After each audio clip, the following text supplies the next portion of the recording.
right, ladies, let's be real. You've mastered the art of the boardroom. You've conquered every challenge your career has thrown at you. And somehow still, you find the time to hit the gym, to meal prep, to keep your edges laid. But when it comes to those relationships, whew, let's just say the same strategies that made you a powerhouse at work aren't exactly working in your love life. Welcome to the Relational Reset, the podcast that's here to help you, a high achieving woman, figure out why dating feels like a second job, but with worse benefits. I'm your host, hthompson, and together we are going to break down the patterns, the pitfalls, and yes, the delusions that sometimes might be keeping you stuck in dating burnout.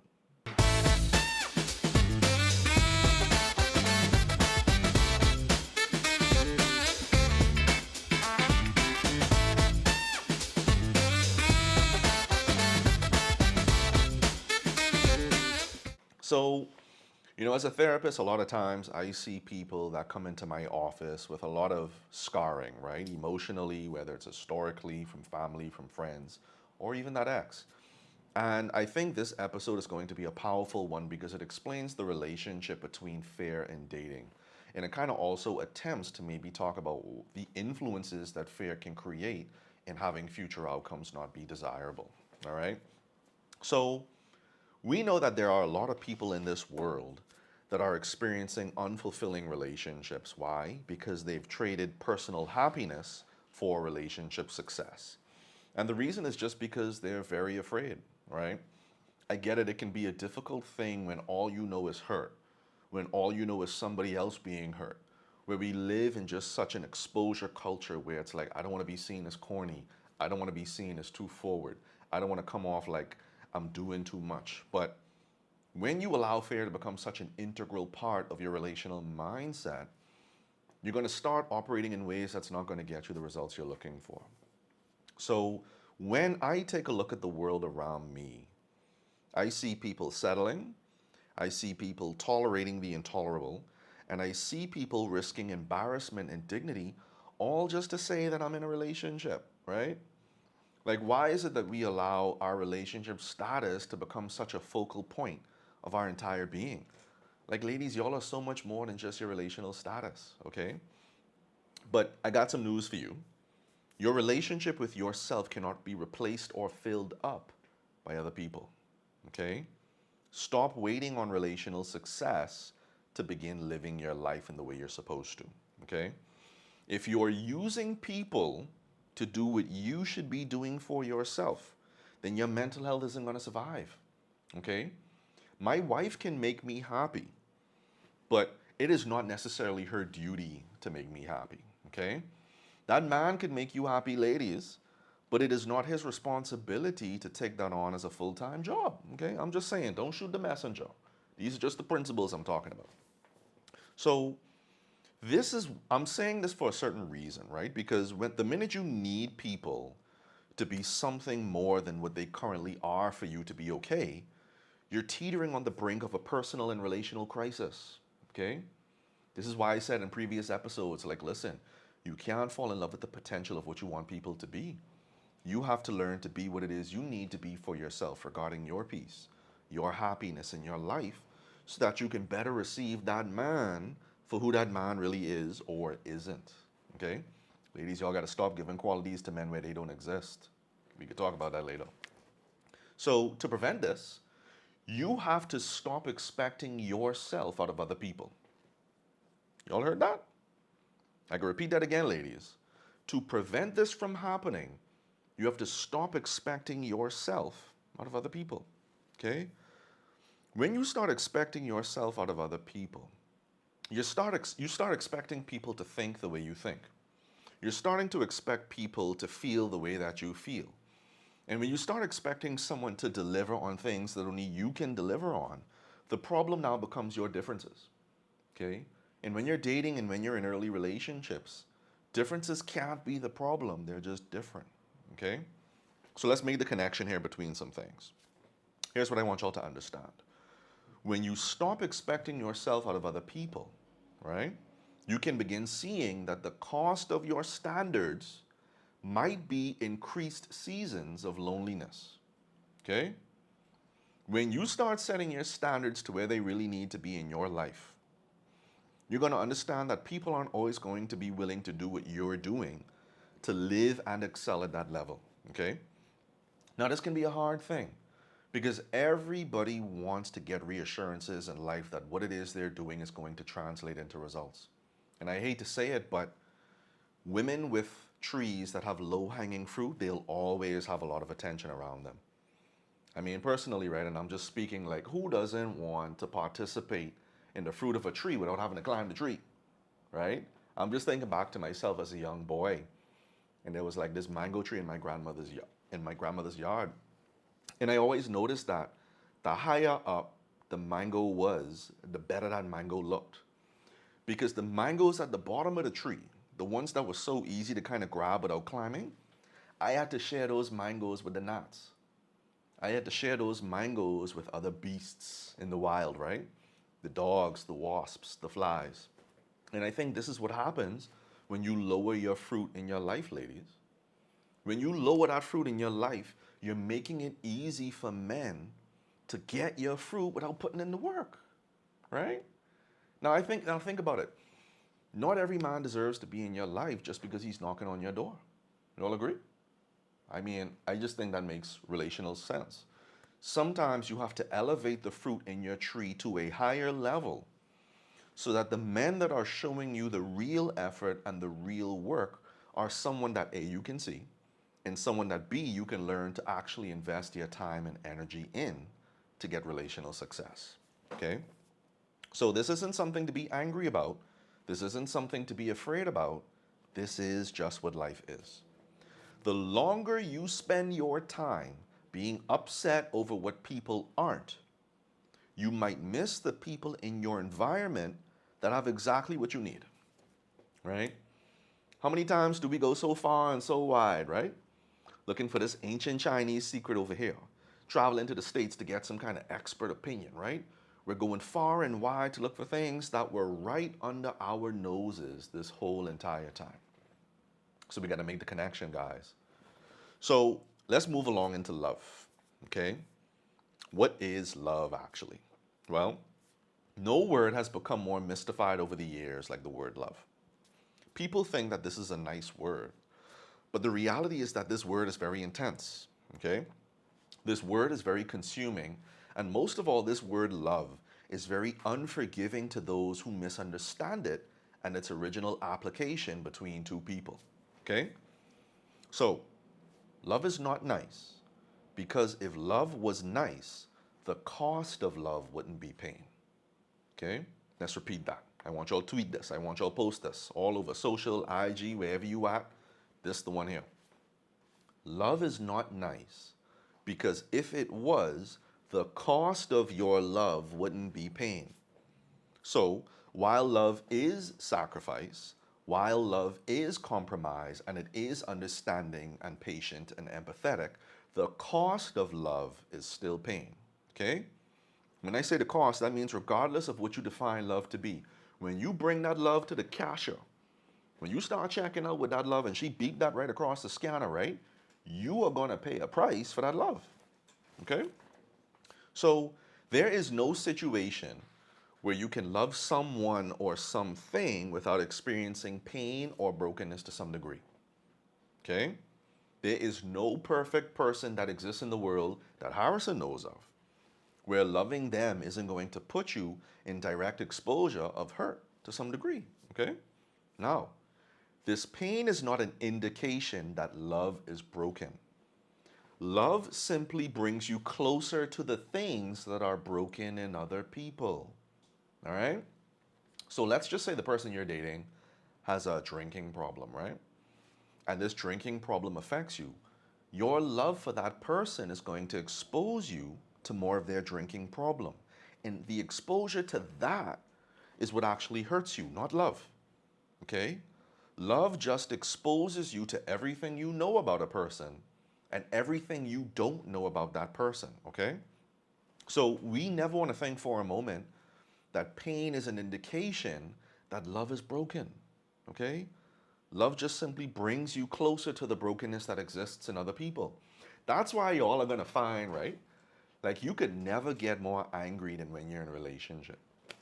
It's like you've been tested and you've been tried, but man, when you're in a relationship, the kind of anger that could come out of you, the kind of arguments you always have. I mean, you know yourself to be a decent person who say they know God, right?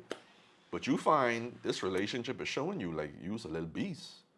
Like you got a little Hulk inside of you, you know? Like, where did that come from? Well, this is just the reality. When you spend an extended amount of time with people, you're going to get exposed to a lot of what people are. And when you get exposed to what a lot of what people are, right, you're going to be affected by that truth. You're going to be affected by that reality. You're going to be affected by the fact that they don't necessarily put the water cap back on the jug properly. You're going to get angry over the fact that that guy is still leaving pubic hair in the tub. When it's like, I know he got eyes, like I got eyes, right? Like, so why you can't rinse that out, bro? Like, what's going on? And if you don't know how to manage that, you're going to end up thinking that that's a problem you need to correct instead of understanding that love brings you closer to what's wrong in people. I don't have to say the opposite because we know that love brings us closer to what's right in people. But we often minimize how love will also bring you closer to the hard parts about people as well. So it doesn't end there though. There's a little bit more that I want to get to. Aside from the cost of love being pain, there is also a tax on top of that love called inconvenience. If you've been following my podcast up until this point, you will notice that I've used this word before. But love will also require that you choose to be inconvenienced by the nature and the reality of who that person is. So, if you say you want to participate in love, and if you have to choose, you're going to have to choose, whether you want to be inconvenienced by what that person is and what they aren't. Now, we see this best demonstrated by God the Son, right? I'm a Christian guy. This is my faith. This is what I believe in. We see that God the Son, he left the comfort of heaven to come down to this place, this ghetto place, right? Imagine if you was Jesus for a minute, right? And you looking down at this ghetto, because that's what earth is, right? And then you're going to leave your land of milk and honey, where ain't no drama, ain't no trouble up there to come down here to die for people who are still going to sin after you die for their sins. Like, Jesus know why he's Jesus dread, because it couldn't have been me. Like, I can't do that. The minute I start seeing certain things happen, and I'm like, yeah, I got to sign out. Like, this isn't real. So, God the Father saw that our nature became one of sin. And instead of asking us to do something we couldn't, he did something we never deserved. You see that? So we also have to remember that this is not a causational act, meaning that beyond the act of love, there are still some things we have to do prior to this to make sure that this love is fully expressed in our lives. And that is to develop the responsibility and accountability needed to actually have relational success. So let's talk about the responsibility of freedom. A lot of y'all out there think that there's no such thing as responsibility and freedom, but pay attention to this.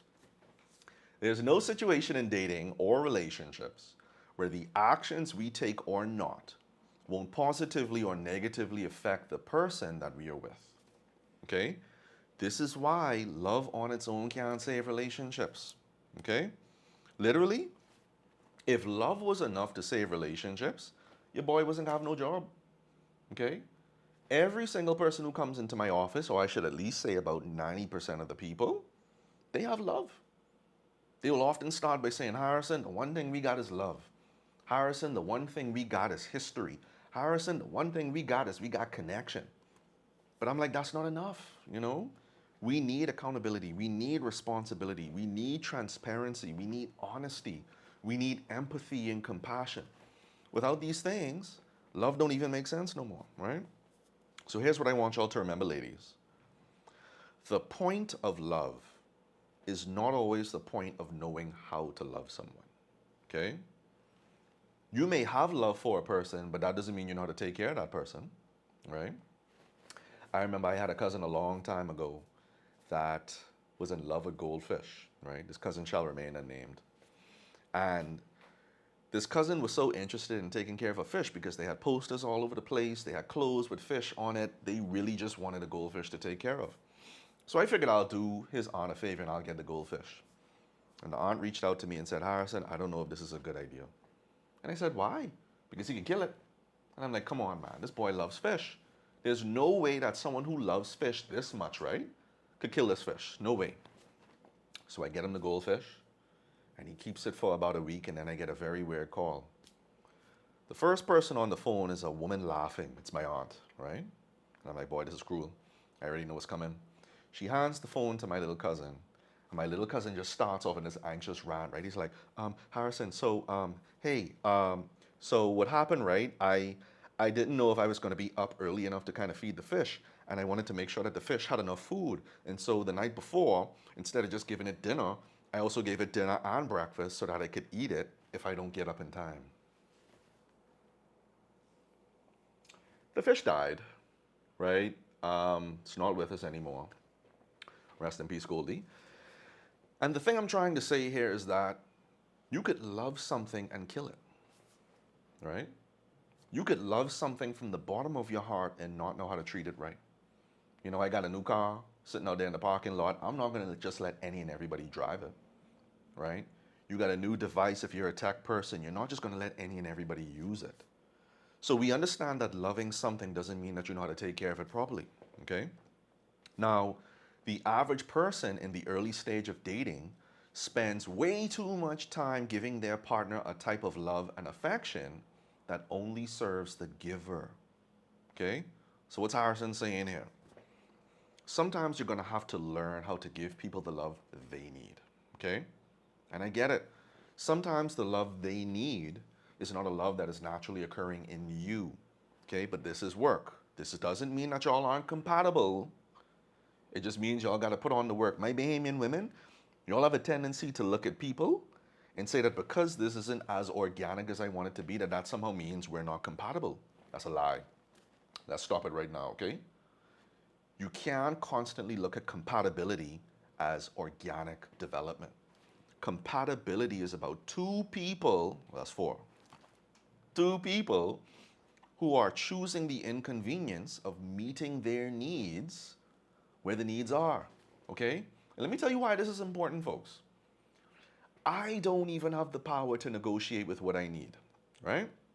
If I need water, all I can do is tell you that I need water. But if you're not meeting my need and providing water, I gotta go where water is. The only thing we can negotiate with is wants and desires, okay? So let's say I pull up to a very known chicken place, and this known chicken place doesn't have the type of chicken I want because I decided to go and pull up at 11 o'clock. So you all know what exists at 11 o'clock at these chicken places, right? And because they don't have the kind of chicken I want, I am now upset. I am now angry because I'm not getting what it is I need to get here, when guess what? The reality simply is that this thing is bigger than just my wants and desires. I don't die because I don't get the kind of chicken I want. You see what I'm getting at here? You always are able to negotiate with your desires, but you're not able to negotiate with your needs, okay? So when I present to you my needs, this isn't up for debate, okay? When I tell you I need a person who's affectionate, that's not up for debate. When I tell you acts of service lets me feel the love you say you have for me, that's not a debate, okay? So this is why I said in the last podcast episode, you gotta learn to see the reality of people. You gotta learn to see the nature of people, because this nature is what's going to be responsible for meeting your needs or not, okay? So without studying how best other people receive love, the love you end up giving them gets reduced to nothing more than an intention, okay?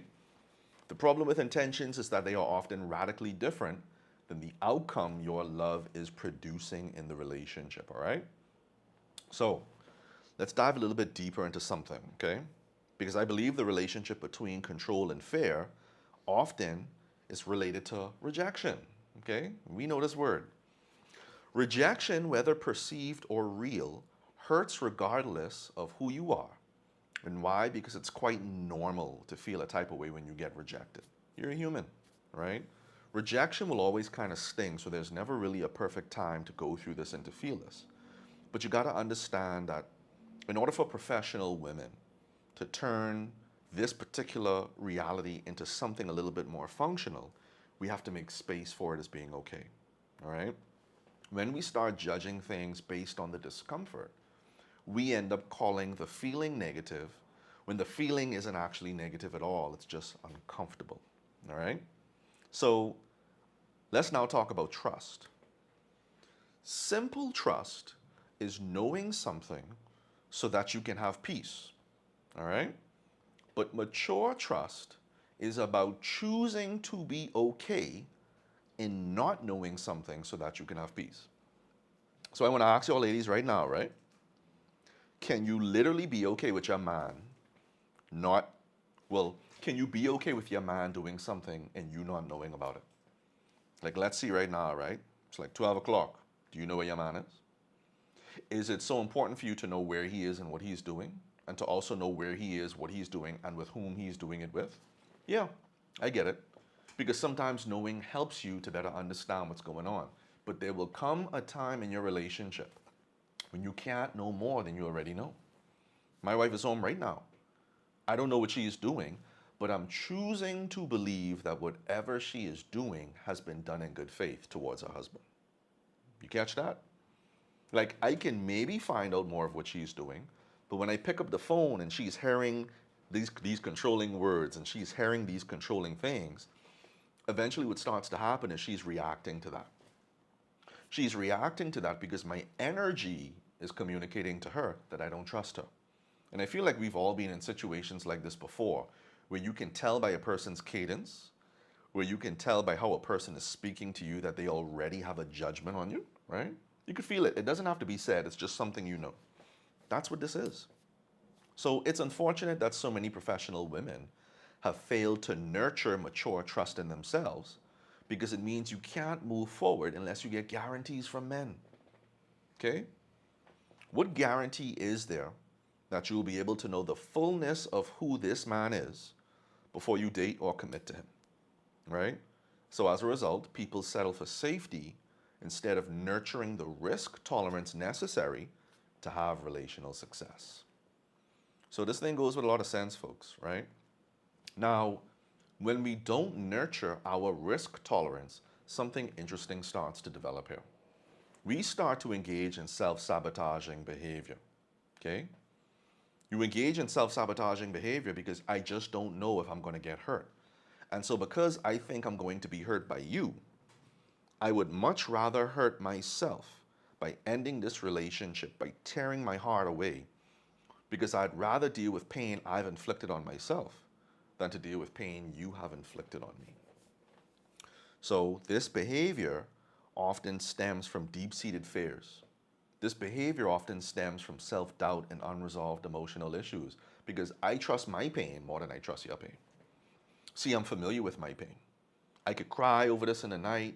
I know how to lock myself in my room, but see, I don't know how to deal with the pain you may give me. That may be too much. And so many times, self-sabotaging behavior can seem like self-preservation, when in reality, it's a fear you have chosen to believe is true, okay? So this fear, it's allowed to proliferate because one of the common themes is that outcomes determines what we do. But see, when you start focusing on outcomes to determine what you do, you start concluding things prematurely. You start engaging in something called catastrophization. When you catastrophize situations, you end up overemphasizing variables that aren't really that serious in the beginning.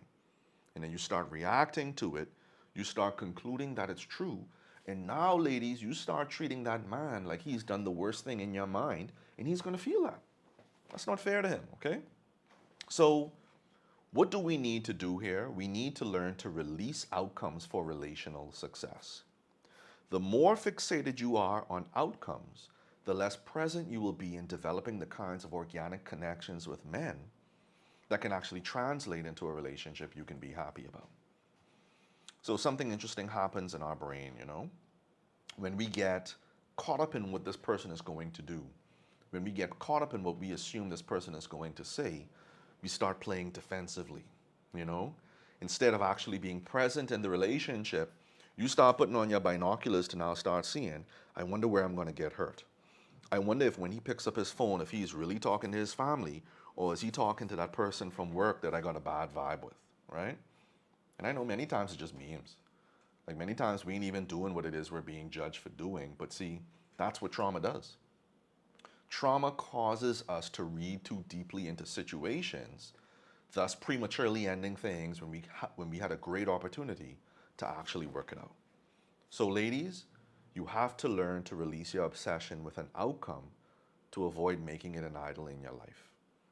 I know in the business world and in the professional world, control is a hallmark of strength. Control is a reflection of your competence. But many times in our relationships, control only seems to prematurely end things as opposed to making things better. And so ladies, I just want y'all to sit with this episode. I know there was a lot of things I said today, some of it tough, some of it easy, some of it you nodded your head with, and some you were just like, Harrison, I don't know, I need to sit with that a little bit more. Cool. Give it some time, sit with it, and I guarantee you'll see some things that you can begin changing in your own relationship. All right? And that's a wrap, folks, on this episode of the Relational Reset.